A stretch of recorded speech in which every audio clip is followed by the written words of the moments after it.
Guys, Ashley Rachel Legends, welcome to the video. Sending some love, some positive vibes your way, especially if you need them out there today. Welcome to the video, guys. Glad to have you all here today.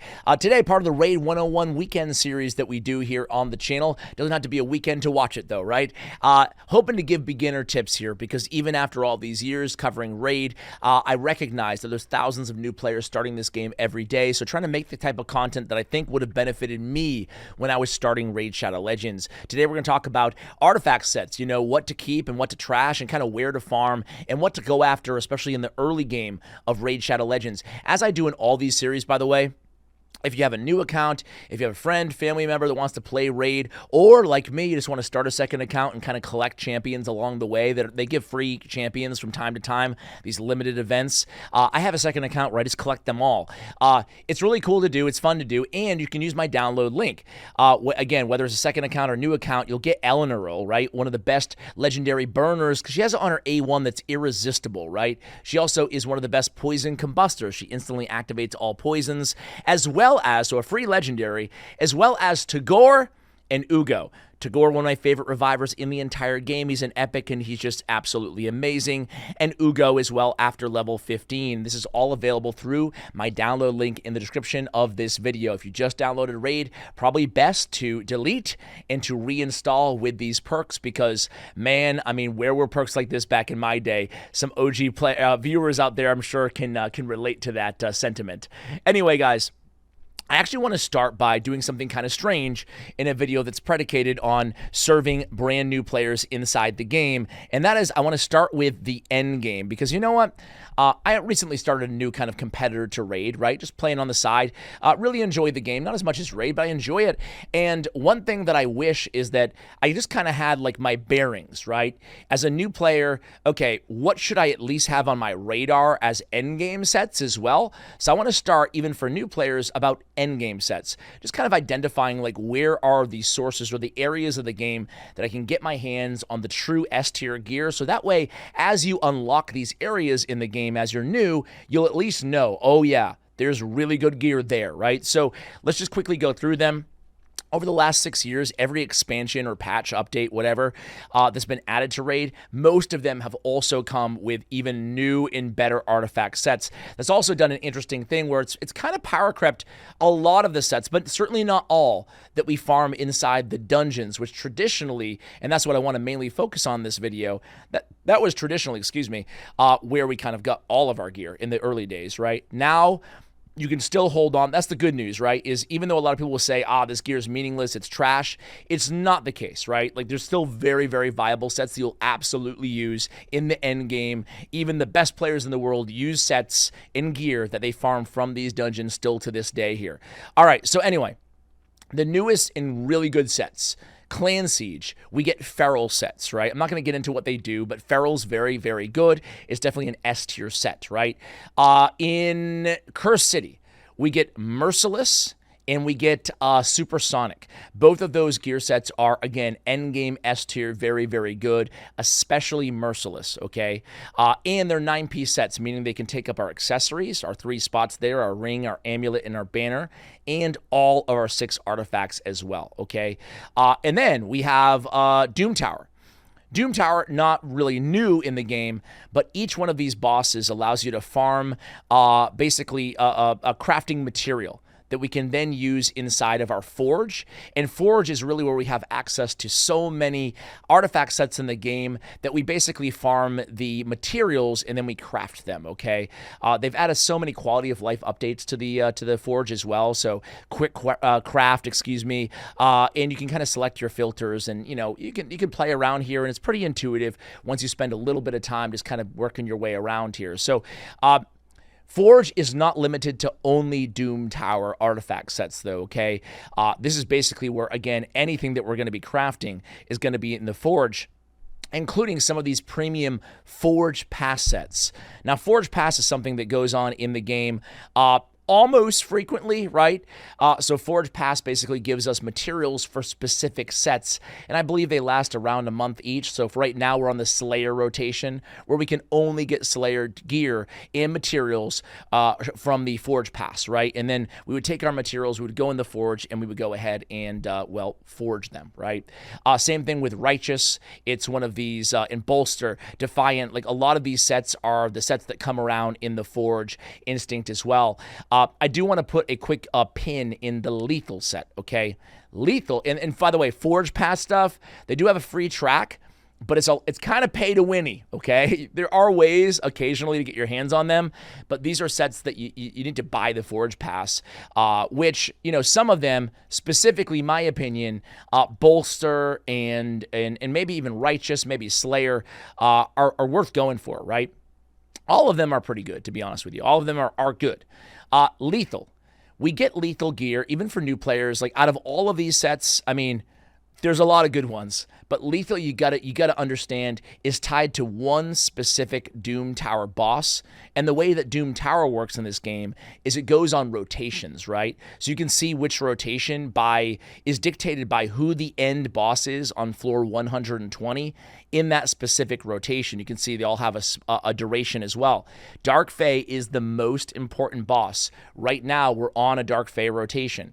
If you're ever going to allocate a lot of time and energy and effort into farming your Doom Tower, it's going to be on Dark Fae, because Dark Fae gives you that lethal gear, right? Lethal is an upgrade to Savage, which we'll talk about in a moment. It's really, you know, one of the premier sets for nukers, for damage dealers. It gives you crit rate and ignore 25% of enemy defense. In this game, ignoring defense is really big.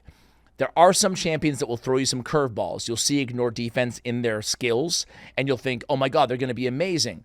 And they're not, you know. But for the most part, even though with a few exceptions, ignore defense is king in Raid Shadow Legends. I do have to shout out one more set here, though. Perception set. You get it from doing two things that you're going to want to focus on in terms of where to get gear in the early game. You're going to want to focus on these two areas. Classic Arena, right? And Faction Wars, even the beginning of the game, right? As soon as you're able to, Faction Wars, does it unlock right away? It's been a while, but it unlocks really, really soon, if not right away, right? But Faction Wars and the Classic Arena, you want to allocate, a proper amount of time every day. Use your arena battles and use your Faction War keys. Faction War keys is where you basically battle with only one faction, right? So you have to create teams, and, you know, you can take your champions to level 40, level 50. You don't have to max everybody out, but you want to continue to make progress slowly but surely, and make sure you're just using your keys. Keys don't cost you anything, but you get a finite amount of Faction War keys every day. So that's a top priority in terms of what to use and where to allocate your time, because you'll get Perception Gear. Perception Gear is so good. It gives you speed and accuracy, two of the most important stats that a lot of champions in this game thrive off of, right? Anytime you're doing anything to any other champion or boss or anything in this game, you need accuracy. That's not just debuffs. That's also turn meter decrease, buff steal, decreased duration of enemy buffs. Anytime that you're doing anything other than damage to your opponent, you need accuracy. So accuracy, especially in the early game, can be hard to come by. So Perception Gear is going to be a fantastic thing to start farming. Maybe not your first week of raid, but in your first few months, you want to make sure that you're starting to get some Perception Gear on your account. All right. Let's talk a little bit about, one final note on accuracy, two final notes on accuracy, because I'm just trying to make these videos hopefully as helpful to a broad, player base as possible. The other best, or the best piece of gear to put accuracy on your account is going to be your banner. The banner doesn't unlock this position right here until you have your champion fully 6-star ascended, okay? You're going to do that in the tavern. That's where you're going to be farming your potion keeps in the dungeon. I'll mention them as we go into the dungeon in a moment. But yeah, main stat can be accuracy. Let me just find one here. There we go. So the main stat, I'm kind of in front of it, but you can see is accuracy. Now, there's only two pieces in terms of your accessories and your artifacts. There's only two pieces that can be main stat accuracy: your banner and your chest. And usually, there's a lot of exceptions to this rule, but in most cases, you're not going to be allocating your chest to main stat accuracy, especially in the early game. So it really is going to be coming from your banner. Thus, getting your champions, especially the ones that you're going to want to be really investing in the long term, getting them fully ascended is going to be super important in the early game to help with that accuracy. But of course, accuracy sets and perception sets can also be a major benefit and a major help in that regard. So these are the keeps, right? So Arcane Keep is always open. And this is where you're going to get your like regular potion. What are they called? Your arcane potions. Go figure, Ash.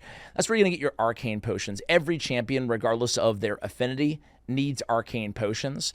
And then to supplement the arcane potions, they're going to need an affinity potion. And these go on rotation. So when I talk about ascension, if I had a magic affinity champion, like all the starters are, the blue affinity, you're going to be farming here. You're going to basically use both these potions, the blue ones, the magics, as well as the arcanes, and that's going to allow you to ascend your champions. Let's talk about the dungeons. The easiest dungeon in terms of artifact farming, the ones that we're going to talk about here, are the quintessential artifact dungeons are Ice Golem's Peak, Dragon's Lair, and Fire Knight's Castle, and then you'll get your accessories from Spider's Den.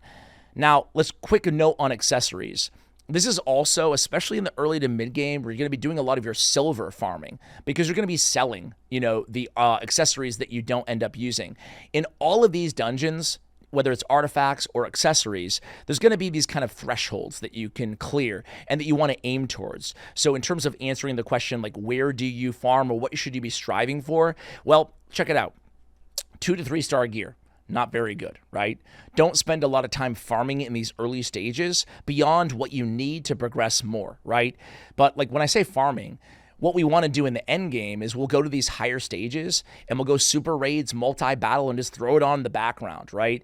And we'll be farming silver, and then maybe out of every 300 accessories that we farm in that run, we'll probably be keeping like maybe 3 or 4 pieces, right? So that's like end game, mid game farming.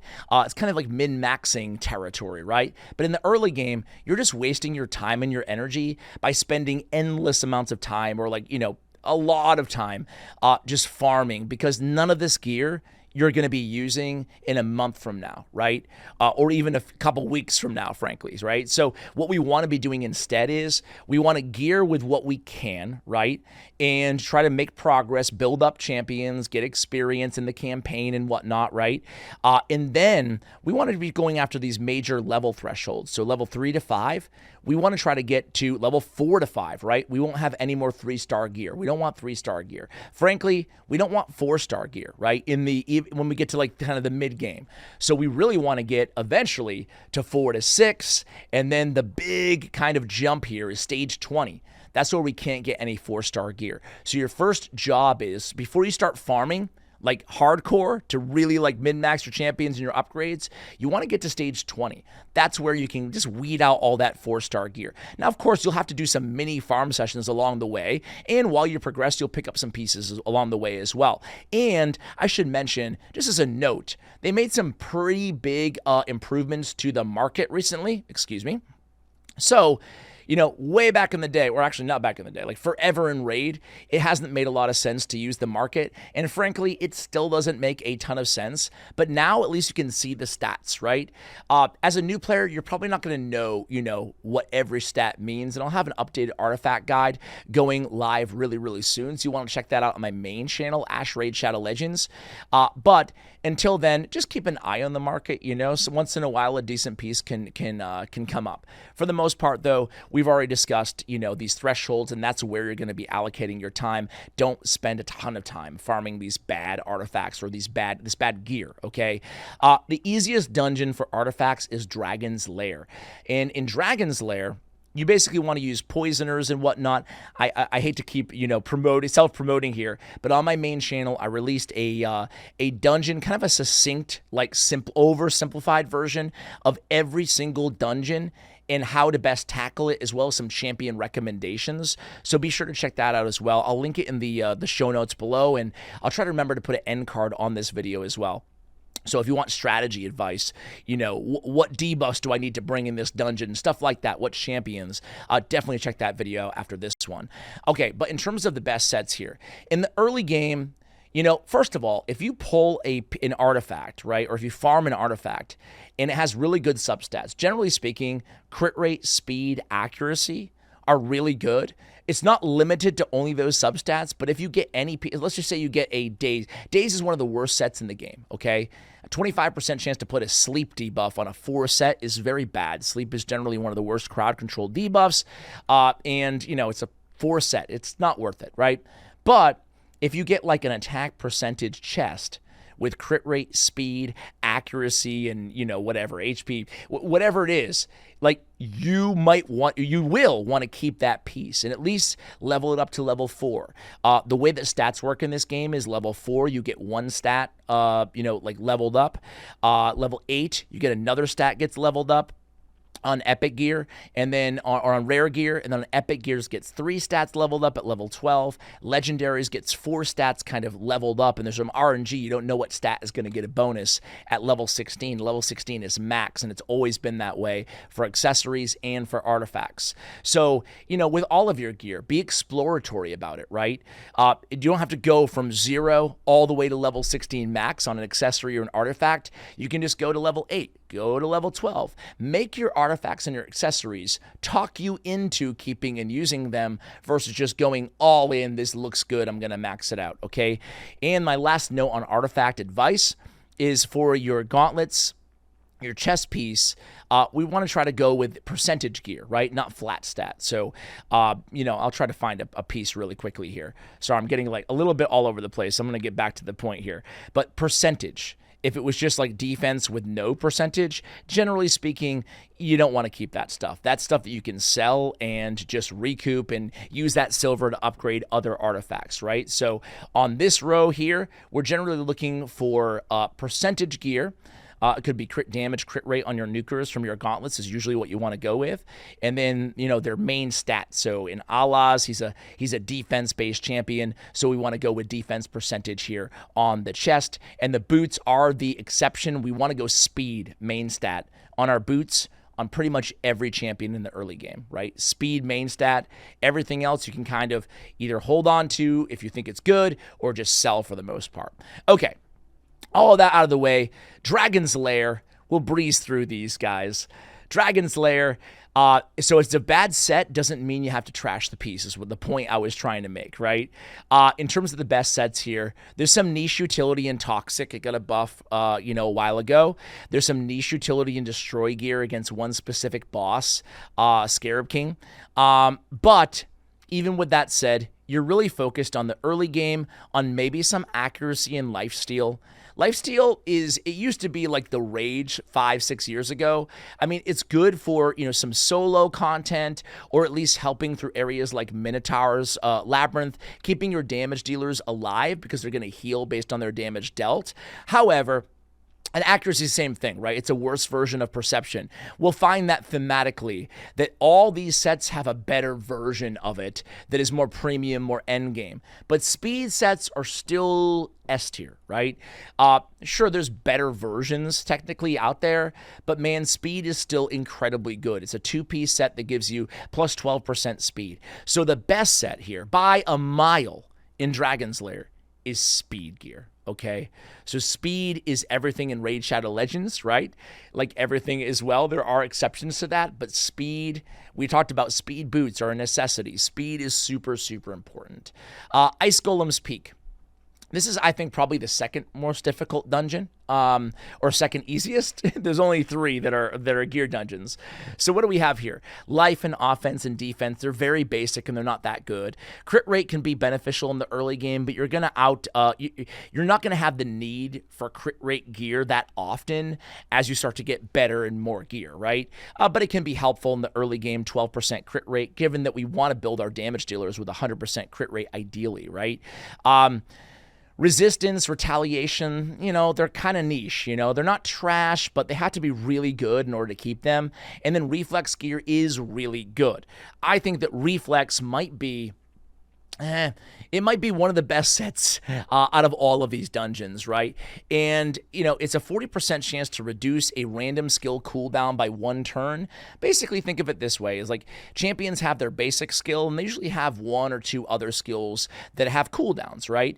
getting a cooldown, especially on champions with only one other skill, right? Like a Bad Alcazar or somebody like that, right? Where they only have their basic skill, might have a passive, they might have an aura, but they only have one skill with a cooldown. I mean, every turn we get a 40% chance to get back to that skill even, faster, right? So it's really good, especially through longer battles where you have way more chances at proccing it. It's similar to Relentless, and I guess after this dungeon, we'll talk about Relentless really quickly. But Cursed and Provoke, both niche utility, right? Provoke, 30% chance to place a provoke for one turn, kind of speaks for itself. You'll provoke the, whoever you place it on, they'll only be able to attack the person who placed it. Now, it's a good time, whether it's Toxic or Provoke, or Cursed for that matter, any debuff, so Hex from Cursed, Provoke from Provoke, and Poison from Toxic, right? Any debuff that we're placing from artifact sets do not require accuracy, okay? So that is the exception to the accuracy rule. Just trying to confuse you guys more. If you're wondering how much accuracy you need, generally 2 points of accuracy per stage of the dungeon that you're on is kind of a good rule of thumb. So 250 points of accuracy for stage 25, 350 points of accuracy for stage hard 10, right? In terms of accuracy thresholds, but you don't need it for your debuffs on Cursed, Provoke, etc. Let's just keep going on the dungeons here. We'll never get through them. Fire Knight's Castle. Fire Knight's Castle is the most challenging dungeon, but it has two of the best sets available. It's actually more than just these sets. Fury, nah. Curing, eh. It's just Curing is one of those sets that if you have nothing better for your healer, you can throw them in Curing, but it's still not going to be the best. Premium sets will outperform it. Immunities to kind of old-fashioned nowadays. Shield.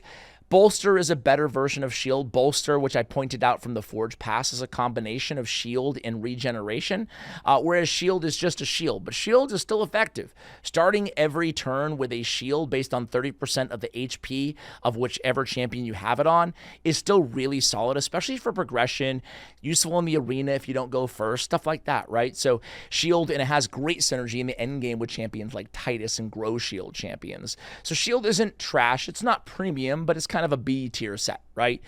Crit damage, kind of the same deal. 20% crit damage is fine. It's useful. It's not as good, generally speaking, as Cruel on attack-based damage dealers. Cruel and Immortal you get from the regular clan boss, so very good. But it's still solid. Regeneration is really solid when you want to solo content, right?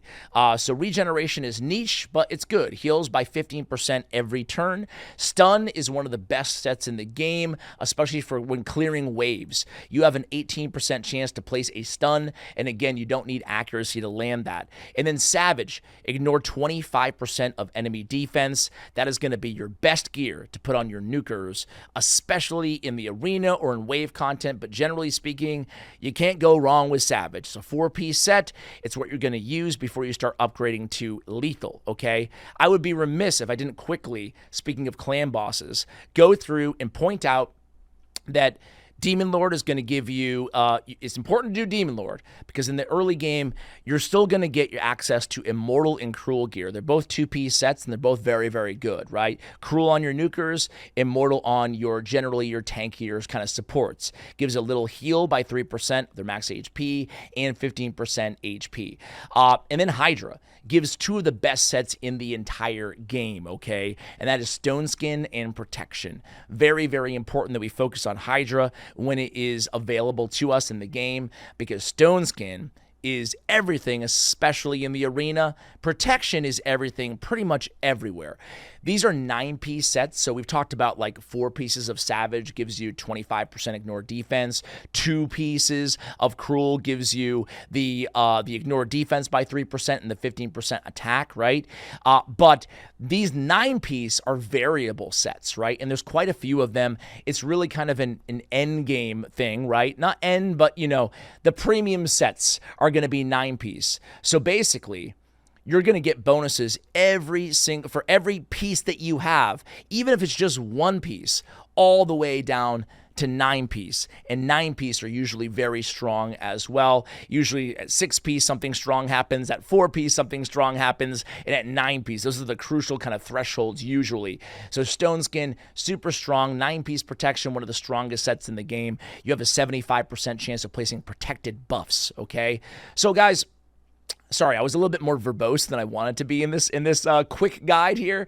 But basically, in the early game, we talked about thresholds. We talked about stats that we want to get. We talked about where to farm artifacts, accessories, and we talked about what to be on the lookout in when you actually do get to the end game, or when you do have some of these areas as you're progressing, start to unlock for you. Hopefully, you found the video helpful.